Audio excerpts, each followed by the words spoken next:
105.1, by the way, the flyest civil rights activist in the game and author, Tamika Mallory's in the building today. Hi. Look how pretty you are, Tamika. Come on. Thank you, my love. I know people don't usually lead with that, but It's okay. You're my sis. It is not to be ignored. Thank you. You know, this is the first time I've been in this studio on this show. I've Really? done IRL, in real life. You right? did the in podcast. Real life, I did that, which was one of the most amazing interviews I've ever participated in, and one of the most feedback that I've received. I love that. People contacting me saying, "Oh my God." I didn't know. They see other interviews, but this one, they were like, this is deep. Like, this was beautiful. The thing when we did the podcast, you had opened up about things in your life that you really hadn't spoken about publicly. Yeah, you were like in the first group of people that I started. I wondered if expressing that helped open. I know it was a couple of interviews you did, but if that talking about it kind of opened up the idea to want to share this story. Calling me, people. Yeah. And by the way, you'd be surprised of the people. Well, you wouldn't be surprised because you're in the industry, so you know. I started getting calls from people that were like, hey, I'm just wondering, what did you do? Like, what was the process? Of rehab? Going to rehab. Like, how I just can want to find somebody? Wait, before we go to that, because people might not have seen our interview or you talking about it, but like, Tamika Mallory, in the throes of her being this... You were a big figure. You still are, but I'm just saying you were in the Women's March. Yeah, in the Women's March, and just in many moments, in many important moments. I appreciate that you acknowledge that it wasn't just the Women's March, but some people feel like that was the beginning of my career. Oh God, no! Oh God, no! Yeah. No, you are one of the people that if you're paying attention, you should be looking to and looking for answers to. And when shit happens, and we want to know who's directing us at where to put our resources and our effort and our time, you have been one of those leaders for quite some time. And so to know that you were leading in that way and also then hit a roadblock where addiction sank in, right? And the addiction came from you not being able to process probably some of the grief and the numb and the trauma and all the stuff that comes with living the life that you live, right? At times, sleep deprivation mixed with anxiety, extreme anxiety that I did not know how to manage. And then you mix those two things with people calling me everything under, I was every name. If it was hate of a group, I was the one. If it was, selling black people out because I was working with white women, that was, on me. Everything, all the things you could think of, and the stress of, raising money, bringing a big intersectional group of people who all have issues, different things that they care about together. It was already a lot, not to mention adding the attacks on top of it. And so... I mentioned to a friend one day that I can't sleep. And she was like, oh, well, I take Xanax and it helps me. And she actually said that I should ask my doctor about it. But I don't even remember that part. I just was like, do you have some? She's like, yeah, here, you could take these. I cut them in half and started taking them. And then the next thing you know, I learned that Percocets were even better. And I started taking those. And then I was up to 20, 30 pills a day. So, How does that happen, though? That's the part It's a dark hole. Yeah. It's a dark hole. And because why are you taking them in the day if they were supposed to be for sleep? You're just addicted to them? Oh, no. At that point, your body is now craving it. And then I started to learn that, I could just check out of what the fuck y'all talking about right here. Excuse my language. No, I feel you. Whatever y'all talking about in this meeting that y'all trying to stress me out, I don't even have to hear it. I could just sit here and not even see you, right? That was kind of how I started to deal with numbing for the whole day. And I didn't want that to happen to me. This happened fast, right? It happened so fast. But I had a friend. I was sitting at dinner with a group of girls one night, and this young lady she'd been through it. And she was like, it's a dark hole and it doesn't get lighter. It just gets worse. So you should stop. But at that time, I was kind of like, I'm sleeping. I'm feeling a little better. And she's like, actually, you're not doing well at all if how you're sleeping is to take pills. So that she told me that. But of course, I didn't listen. I didn't heed the warning. But it was Jason Williams, the NBA All-Star, who forever All-Star, who I called trying to act like I was the third, I was I'm calling speaking for on a behalf friend. of a friend, like, hey, Jason, what do you think about this girl I know? He let me do it for 3 times, 3 calls, and then finally he said, nah, like, I know it's you. You need to get yourself together. And he was just like, do you drive? Crazy question. And I'm like, yeah, I drive. Why? He's like, you'll be like in a car and have an accident or something and they'll find the pills. Like he just had this whole story scenario, yeah. of like what could happen to me. And I was over there like, yeah, good. So finally I told him, and Rachel Nordlinger, who you know, and Jason put me in a program. And I was in there under an alias. So I really didn't even have to tell anybody. But I knew it wasn't my story to hold. It was really God's story to be told about how I went down as far as I could go, and I was able to pop back. And, in those dark moments, it feels like you're not going to make it, but we're not giving up. We're not giving up. That's the message. There's a testimony in that, too, because somebody as strong as you are, as people think, that couldn't happen to me. Yeah. I'm just going to take this for this little moment. I know a lot of people, by the way, that think that way. Yeah. And you don't know that. No, it catches you. Those pills, have you ever watched the films, the 2 documentaries or docu-films that are out, which is Painkiller and Dope Sick, I think? No. Those are, but I've heard amazing. Dope Sick is on Hulu and Painkiller is on Netflix. You should watch it. This is a whole like political crime, right? Because the FDA and the people who were supposed to protect us as citizens, there was a man who worked there who was saying, no, he would not approve the family who is responsible for whichever one of the drugs, the Percocet, whichever name of the drug. He was not approving it because he's like, it's dangerous, it's addictive. They took him, per these shows, they took him on like a trip or something. And the next thing you know, not only did he approve it, he left the FDA and went to work for the company. So like, come on, you know what I'm saying? It's all, they knew that it was addictive and they continued to ignore it, and doctors were getting paid and getting deals under the table. And the next thing you know, you have all of these people, millions of people who are addicted to this drug, to these drugs. Could you believe that happened to you? I cannot. Can you imagine me with no cell phone in a rehab facility, which was actually a house? It wasn't like a building, you think you're going into, that's what I thought. I was going to like a facility, but it was actually a house. And I'm in there in the dark, in a room. And you are Tamika Mallory. And I talk on my phone. I got things. I'm trying to know. People are waiting for you to leave them. What's going on? And I'm in a room in the dark, like, I can't communicate with anybody but God. And it was, but it was the best thing to end the story. I wish it didn't happen to me, but if it was gonna happen, to be there in that space and have God as the only person that like I could trust and that I could really talk to in that moment. And I know everybody's, oh, that's a cliche. No. It was me and God. We was tussling our way out of this thing. And I just kept saying, God, if you would just take the taste out of my mouth, that's all I want. Because when you take the pills, anybody out there who knows what I'm talking about, amen. I understand you. Putting the pill in your mouth at different times through the day, it becomes an addiction too. It's not only how it makes you feel. It's just a habit, just like picking up your phone. It's what you do. And so I just needed all of that to go away. And before I left there, I knew I was free. So I don't know what will happen in life. I can't say this or that won't happen to me because we don't know. Because I love to eat. I need to start working on that too. I'm on the sugar bad, right? But I know I'm not going back to that. I know those pills, that's a closed chapter that I will never open again in my life. And that's because God met me in a real dark place.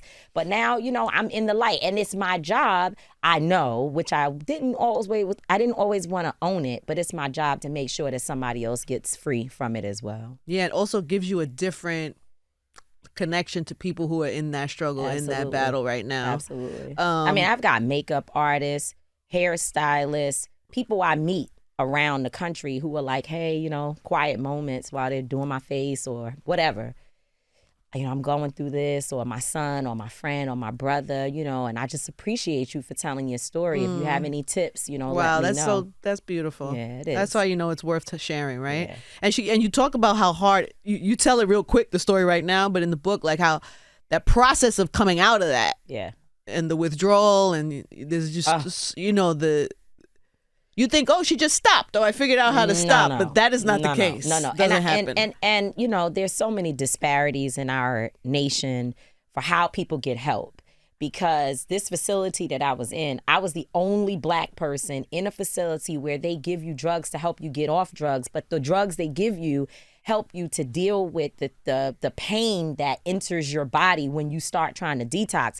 It is not easy. So if you have a family member, a loved one who's out there, and you're like, come on, just like get yourself together, just like stop. get strong, like do it. It's not that simple. It is not that simple because it cripples you physically before, and then you got to deal with the mental side of it as well. And there's a lot of shame associated, but I can tell you that trying to force people to rehab or to whatever, or even to admit that they have an issue until they're ready, it's not going to happen. So it's on them to make the decision, not the mother, not the father, not sister, husband, children, nobody. It's on the person who is suffering with addiction. Yeah. Yeah. There's a story about how Yandy was really there for you in that moment. We boo cry for this particular part. Yeah, she went to go. She is in my audio book. I do the whole book. But there are she does her part. There are three places where I have other people to write about our experiences together. And Yandy went to film her part in between something she was taping, probably filming the show, right? Love and Hip Hop. In the middle of Love and Hip Hop. So she's like, I'm going to run over there for 2 hours and tape my part. Yeah. And she called me like my makeup, bruh. Like I'm in here screaming, crying in the middle of the thing. And, I don't want to give too much away, but if you just want to open the book and go to her chapter, I would do that if I was somebody just looking to find like what's the part, because she was there in a place and time when I really just didn't even know how I was gonna make it, and it wasn't so much the rehab that was over. That part I had already sort of gotten through somewhat.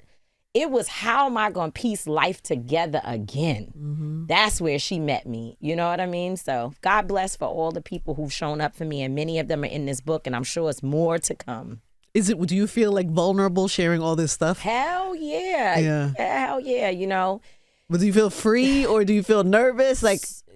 So my release day is the same day that Nelson Mandela was freed after 27 years of captivity. Wow. Didn't know it, didn't plan it, just happened to be on that day. And I'm like, wow, like, God, imagine the possibilities. Imagine that this man, here he is, stuck in bondage, if you will, and he got free. So now I'm free because I just believe that nothing happens by chance, that it's all designed, and because this is like God. It wasn't like the publisher said, oh, this is the day what February 11th is going to be. Right, you know what I'm saying? It just happened to be that way. And so I'm just owning that as something, a powerful force to say that this book has given me freedom, but it's not easy to have people all up in your business.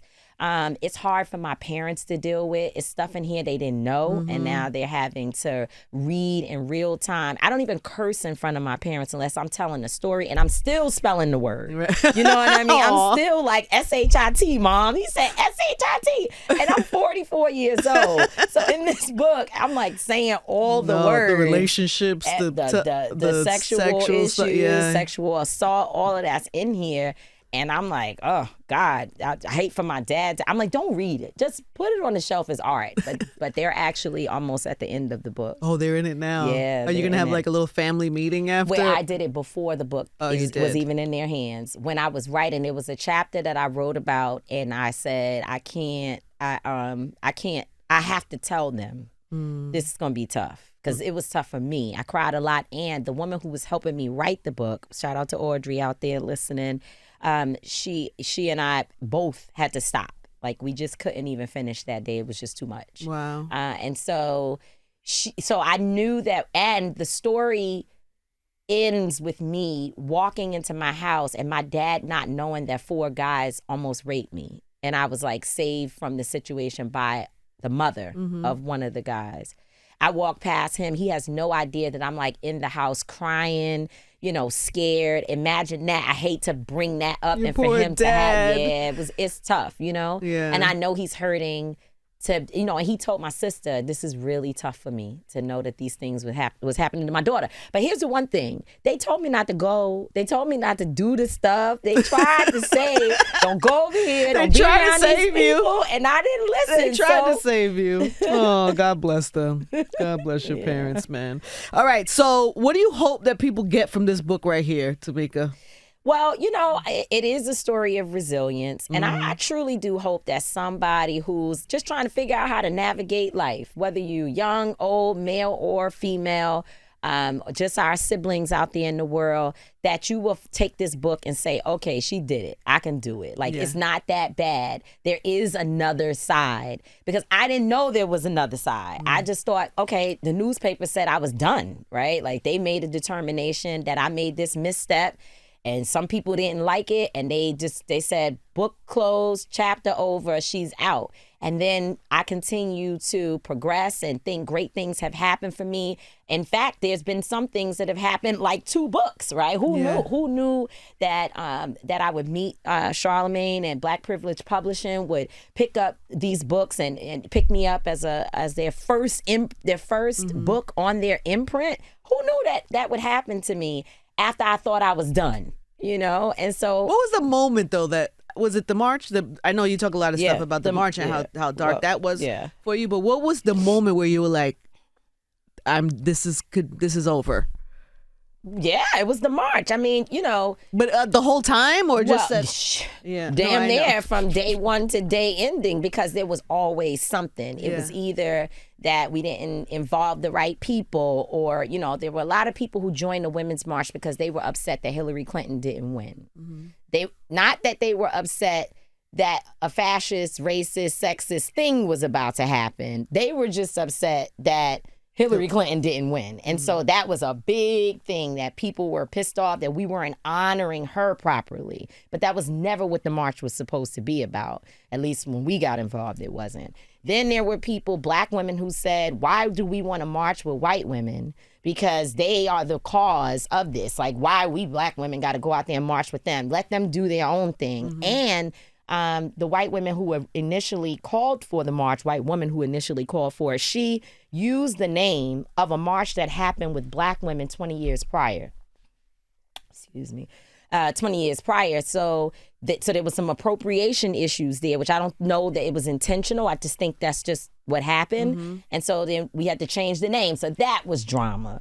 Then the next thing was that, you know, Bernie Sanders was going to be there, and they were like, we don't want the men. That was drama. You know, every step of the way, the LGBTQIA community didn't feel like they were being properly represented. Jewish women were upset. Every week there was a problem.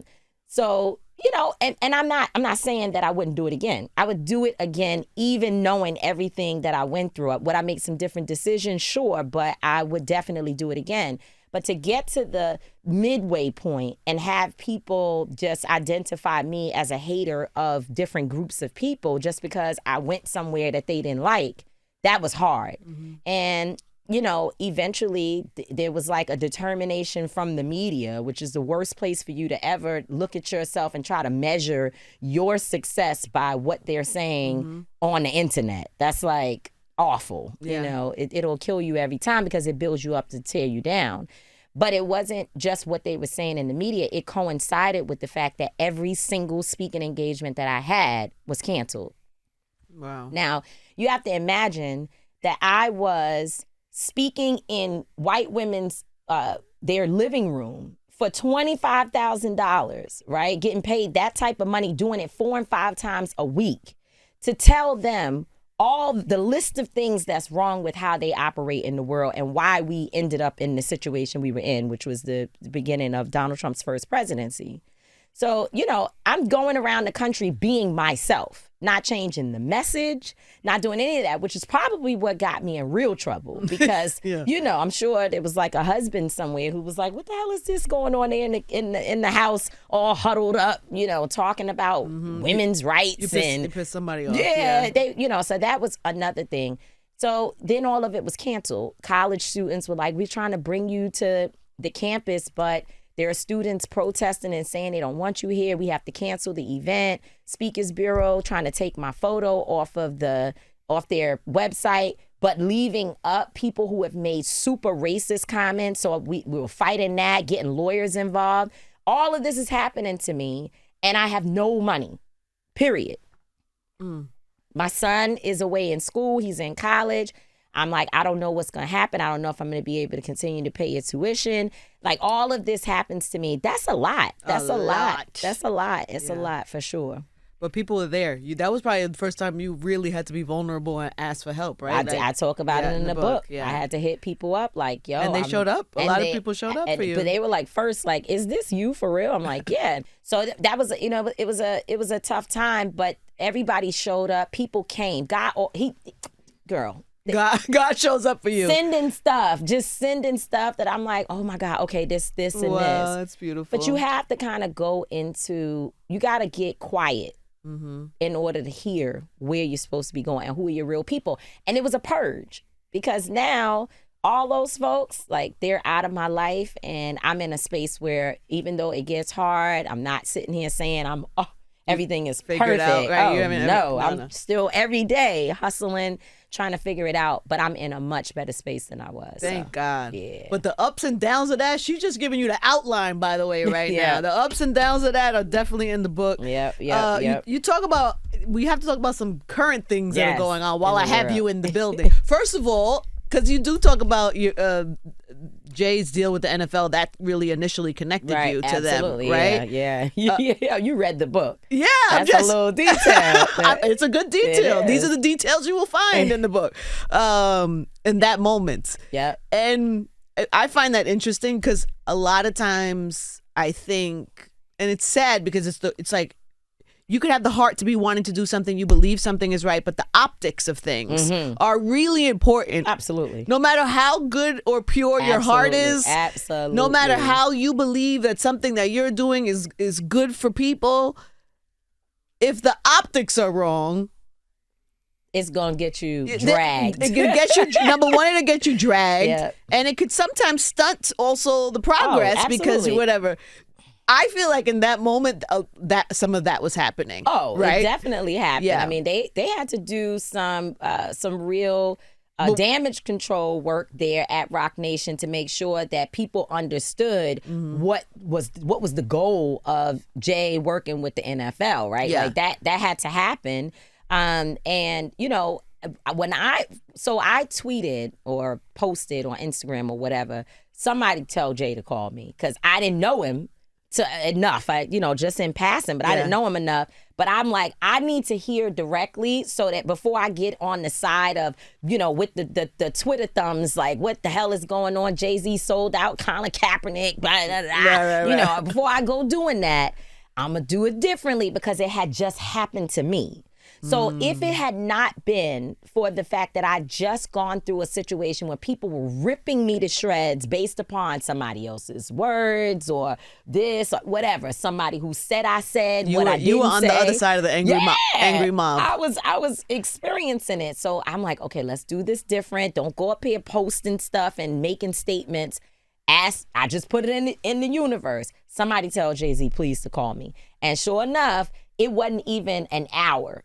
Several people were like, hey, call this number right now. And that's how I got to speak to Desiree and then, of course, Jay and the whole thing. And then we, what did they make you understand? Well, first of all, that they understood that there was a hole in the movement. Like, people were always asking them for money to help them with things, help them with, whatever, families who lost their loved ones. They still, I think to this day, I'm pretty sure, maybe not, but I'm pretty sure they do. support Sean Bell's family, to make sure that their kids had a college fund and other things that they need. So they've been doing all of that. They just don't, you know them, they don't talk about it. You don't know, but they're involved in all types of things. For sure. And so eventually you got to find out, like, where's this money coming from? Because we can't just deplete ourselves trying to give to all these causes. It's so many of them. So one of the things that they said was that the relationship between the NFL and Roc Nation was going to give them the ability to help people do their work. And they immediately went off the ground. They were like, okay, we're going to help you guys. We were outside of a detention center in Brooklyn where there was no heat and hot water in December or February. I think it was like the coldest day of the winter, and the incarcerated folks were like banging on the walls. They were freezing. People were sick. Somebody set a fire. It was like a disaster. Jesus. And we were out there in the cold, standing out there. And they said, when Des got in touch with us, she's like, first of all, let's get us an RV because we're not going to just have y'all out in the cold. And we're going to get y'all some groceries and different things like that. I don't remember if that was after NFL or not, whatever. But yeah, it was after. But nonetheless, they helped us in that way. Then they put a council together, which is the United Justice Coalition, a whole bunch of folks that are different types of people doing amazing work, and or groups like mine, grassroots groups, families who've been impacted, who have foundations, sitting at a table, working on issues together. We worked together on the Kansas City, Kansas issue where the officer had been raping Black women and other Black and brown women and other people in underserved communities. He had been raping them for years. This was going on. Years, putting their children in prison if they even dared to tell anybody what was happening. He was terrorizing the community, and the police department knew about it and did absolutely nothing. Now, he has since taken his life because he was facing prison time. He was going to trial as an old man, but he traumatized families. And these were the types of things that they said, we're going to use the resources that we get from the NFL to partner with you all and do these projects. That was really intriguing to me, because I'm not saying that we won't take people's money. We want it because guess what? We're consumers. Yeah. So like the NFL doesn't make money without us as Black folks and other people going to games, supporting their players. So yeah, we want the money. It's okay. There's nothing wrong with taking the money, but we're not going to take it and allow you to put stipulations on what we can say and what we can do. I'm surprised that they agreed. Yeah. I mean, yeah. So, well, but I think that was because of how the deal was set up. It was set up clearly to say we're going to support social justice groups. And they did that work. And, we worked with the NFL for a while, and that's it. I mean, it's not a big story. It's just like that's what they did. They connected us together, but nobody ever got in our business. They didn't tell us, oh, you can't talk this way. They just like, sometimes Des will be like, what did y'all say? Like, what? Explain it to me, because I don't know what y'all got going on, but somebody called me, so what is happening? It's like, this is the deal. Even if they don't agree, they still are not going to tell us that we can't stand up for what we believe in the ways that we see fit. So that's that. That's what it's been. People looking for this story they could go write about. It's really pretty simple, They're supporting you. They're also. supporting our work and making sure that Until Freedom and other groups like ours, and it's not like a handout situation, because you can't just call over there and draw down money. It ain't that kind of deal. Right. You really got to be doing something that can be measured, like where did it start and where does it end? And I appreciate that. It makes you better, it makes you stronger, it sharpens your tools. What did you think? Were you at the Super Bowl this year? No. You're not on that list. I'm not on that list. I'm not on a lot of lists, but I still kind of stand in solidarity with Colin, and I don't really watch the games and all of that. You don't put your face in too much. I ain't going to smooch. But you know what? I met with Roger Goodell, and I mean, this was a man, and also shout out to Sister Daisha who works up there, and I saw a man who understood. He was really clear, like, I get it. This issue is important to you, and we're going to be helpful as much as we can. It wasn't just me. It was a bunch of people. We're going to be helpful in ways that we can, but they're not activists. So, I didn't have any expectation of them to just change all of their business practices to align with our work. That's just not what it is. And they know I will call them out too. And we all are clear about that. So there's everything. But I did watch Kendrick's performance. And what did you think? I thought it was incredible. It was, right? Yeah, he did a good job. He did. He really did. I mean, as with all art, you got to look at it several times to get all the different What do you pieces. think people missed? Well, I think a lot of people miss the power of, him speaking to America and where we are. And more importantly, saying we built this nation. Like Black folks standing right at the center of it. We built this nation on our backs for free. And I feel like that resonated with me a lot. It also resonated that he didn't have a bunch of folks up there shaking and clothes off and all of that. Like sometimes we could do that. I love the clothes off, shaking, twerking. Yeah, you got a little ratchet side to you. Yeah. People might not know that. Yeah, I'm in that. But sometimes we ain't got to do it. We didn't. SZA didn't have to wear a little mini skirt and shake her booty. And if she wanted to, I would support it. But she didn't have to. So he showed that our hip hop is not one dimensional. It has many sides. And being a lyricist still matters. Like having actual content and not just like he actually has words that matter and hits the soul. So it was really good to me. Yeah, and when you think about the whole NFL thing and Jay thing, take the work and stuff aside, just watching that performance, I was just like, if it was not Jay greenlighting this doesn't happen in America. We would never have seen this. Especially if not Jay hadn't where we put are himself now. in a position in his life to be able to be the person that decides this was going to be. This is what it's going to be. We would never. That would have. Nobody would have made that decision. No. Most people would have been afraid to even ask. Or to even suggest or say this was going to be. They would have been like, we can't do this. It can't be all Black people. We got to add some white folks in there. It can't be this, can't be that. He can't say these things, can't do that song. Can't have Serena understanding the history of her relationship to the whole thing. They would say, that's just too much for us. We can't do it. And so I thought, I could see how Jay's yeah, do that. Be as Black as you want to be. It was a Black moment. Mm-hmm. It was a Black moment, and I could see how it came together. So yeah, I thought it was great. I thought it represented us well, and I also think it requires people to go deeper than a jingle. Mm-hmm. Because we love a jingle, something you could sing. And when it didn't happen, folks are like, "This, what is this?" But it's art. You got to go back and look again. Go watch it again. I watched it again last night. You did? The whole thing. Yeah. Louder and sat with it.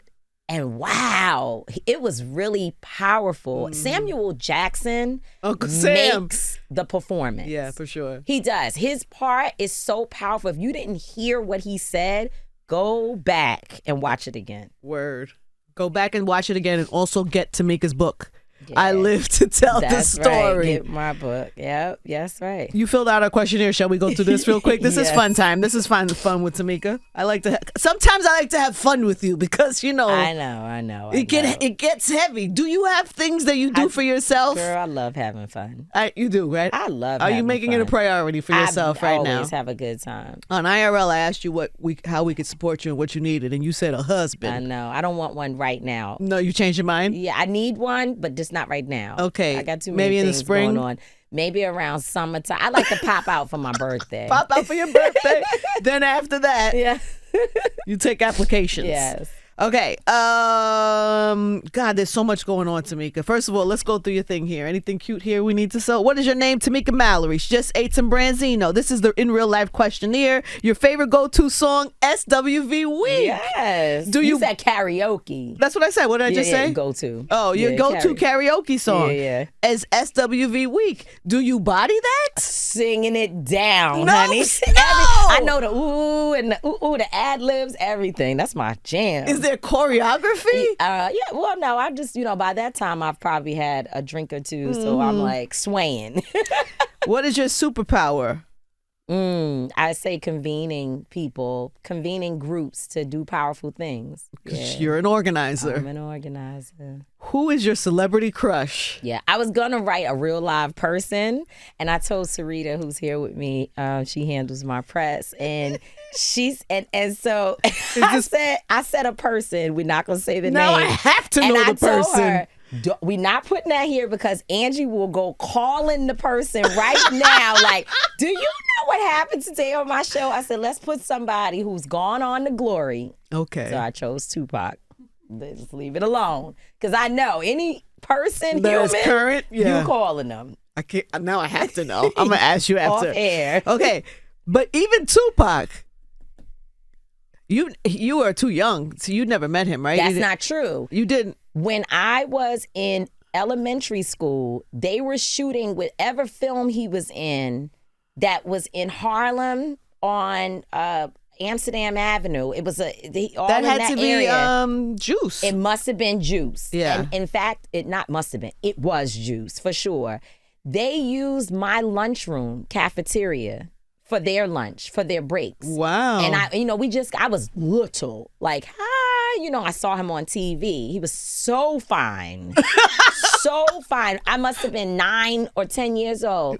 Only time I ever met him in my life. You did meet him? No, I met him. You went over? Yeah, he came around. The kids were like going crazy in the lunchroom, and he came around and spoke to different people and, shook our hands and stuff, did some high fives with the boys. Wow. It was super cool. And he also threw the football because, we went right outside on that street and that's where we had recess. And he came and he threw some footballs and had fun with the kids. So that was like... what just came to me is that famous Tupac saying where he says he might not change the world, but he will spark something. The brain in the person that can change the world. That could have been little baby Tamika he was talking about in that classroom. I wasn't looking at him for no change in the world. Even at 8 years old. Even at 8 years old. With your little hot ass. It wasn't about changing no world, honey. I could say I was 8 and I was like, oh man, yeah, Tupac. Oh my God, that is too funny. What is your bucket list? What's on my bucket list? What did I say? Oh, you said to visit as many countries in Africa as possible. Yeah, that's a good one. That's the one. What is your pet peeve? People and things that are unsanitary. I cannot take it. We're not doing that. I don't like that. Dirty stuff is not my thing. And the last thing that sent you down a rabbit hole. Oh, my podcast. I'm trying to figure out how to get it right on YouTube. The podcast is so good, by the way, everybody. You know what? We're on it. TMI, The TMI Show. That is our podcast. And we've made some changes, upgraded, and, and we're pouring out all into the podcast. Good. Like, we're really into it now. Good. Not to say that we didn't love it before, but we have so many things going on that it was like third or fourth in line. Now it's like our first thing. We're really like planning and intentional about guests. And you know how hard it is to book. No, I know. It's my most challenging thing. It's that's the most pain in the ass. But you guys don't need a guest. So we talk to each other a lot. And it works. Yeah. But there's certain things we don't know. Yeah. And that's the part. It's like we just don't want to be sitting up there pontificating on issues we don't know what we're talking about. So we do make sure we have people that are actually experts in different areas. That's all I want to see from you guys. I want to know. Yeah. We don't focus on celebrities. Yeah. In fact, our celebrity interviews have not been the highest rated. Some of them. No, I totally believe that. Yeah. Before you go, because there's all this talk about what we should be boycotting, what we should be doing and not doing. This DEI thing is. Yeah. You talk about in your book too how that has affected your life in terms of your family's life. I don't know what are people's marching orders? I think that DEI is one, or let me make sure that I say, because I've been telling myself and others, let's not use the acronym DEI because it takes away from the power of what we're talking about. Of what it means. Diversity, equity, and inclusion. Like, why is... Like, if that's an issue... Why do you have a problem with that? If that's an issue, that's a problem. Like, it shouldn't even be a thing that we're talking about rolling back initiatives for diversity, equity, and inclusion. So, but I think that this moment is tied to a higher... unfortunately, a higher calling for all of us, that we're going to have to use these moments to say, I'm not going to shop with certain brands, or, I'm going to hold my money, or I'm going to support more Black businesses. We're going to have to use that as an opportunity to get ourselves disciplined and ready for the fight that we will go through for the next 4 years. And so Black women, brown women, white women, whoever it is, go to Target and spend 4-5 hours walking those aisles up and down. It's our piece. We be in there buying stuff we don't need. There's a woman in my comment section who said that she closed her Target credit card since this diversity, equity, and inclusion thing happened. And she spent $46,000 in Target over the last 12 years. $46,000. Wow. And she said, and now I'm sick to my stomach. I will not go in there. I'm not purchasing anything from them at all. That didn't come from us.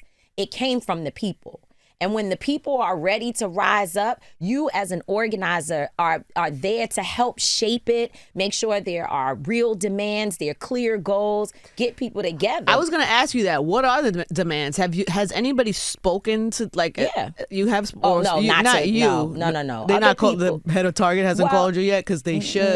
No, but I'm the stock has continuously dropped. So we ain't even got to argue. We're just going to show. We ain't going to talk. Because I think that when you hit one, others will start being like, the people are upset. They holding their money. We got $2 trillion as Black people. We would be, I think they say, the 12th richest nation in the world if we just lived by ourselves. Can you imagine that? Why we don't see ourselves as investors? Why don't we see ourselves as stakeholders in these companies? So one of the things that they did when you talk about the demands, and you can go to targetfast.org, that's targetfast.org, and you can see a bunch of stuff. But one of the demands is that they decided that they're not going to report to the Human Rights Commission's report card, which says, how many people do you have, people of color, women, your employees. Like, that's what the report card has been about, holding corporations accountable. They said they're not doing that anymore. Why?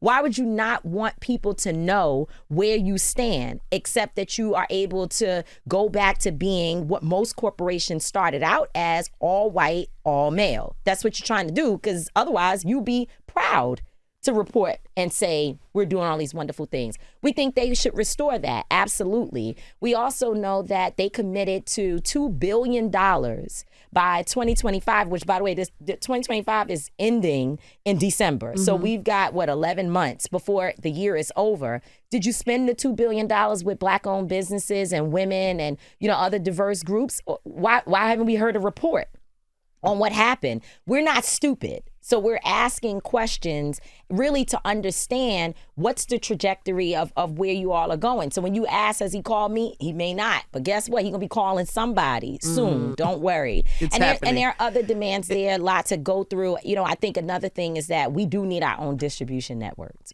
We have to use this as an opportunity to build our own, right? We always talk about that, but I think this current federal government is going to force us to have to take better care of one another. And we think that they should be pouring money into our banks and allowing us to have opportunities to build that. Because guess what?